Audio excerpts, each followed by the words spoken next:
കാശ്മീർ യഥാർത്ഥത്തിൽ എയർലിഫ്റ്റ് ചെയ്യും ആളുകളെ എന്ന് ഇന്ത്യൻ വായുസേന പറയുമ്പോൾ ഇത്തരമൊരു ടെറൈനിലേക്ക് ഇന്ത്യൻ വായുസേനയുടെ ഹെലികോപ്റ്റർ വന്നിറങ്ങും എന്ന് നമ്മൾ പ്രതീക്ഷിച്ചില്ല. ഇപ്പോൾ ശ്രീകാന്ത് കൂടി ടെലിഫോൺ ലൈനിൽ ചേർന്നു. ശ്രീകാന്ത്, ഈ അവിശ്വസനീയമായ കാഴ്ച നമ്മളെ ആവേശം കൊള്ളിക്കുന്നു. ഇന്ത്യൻ ആർമിയുടെയും ഇന്ത്യൻ എയർഫോഴ്സിന്റെയും കാര്യക്ഷമതയിൽ നമ്മൾ അഭിമാന പുളകിതരാകുന്ന നിമിഷമാണ്. ഏത് അപകടം പിടിച്ച ദുരന്ത മുഖത്തേക്കും താങ്കൾ ഉണ്ട് എന്ന് സൈന്യം ഒന്നും കൂടി നമ്മളെ ബോധ്യപ്പെടുത്തിക്കൊണ്ടാണ് ഈ വിമാനം ഈ വയനാട്ടിലെ അപകടം പിടിച്ച ഈ മണ്ണിലേക്ക് പറന്നിറങ്ങിയിരിക്കുന്നത്.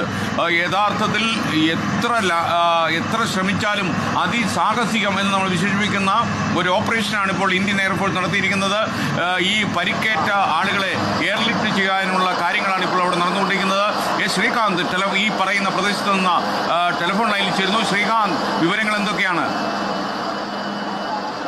തിരൂരിൽ ഈശ്വർ മാൽപ്പയായിരുന്നു ഇരട്ടച്ചങ്കനെങ്കിൽ ഇതാ ഇവിടെ ഇപ്പോൾ ഈ ചൂരൽമലയിൽ ഇരട്ടച്ചങ്കൻ ഇന്ത്യൻ വായുസേനയാണ്.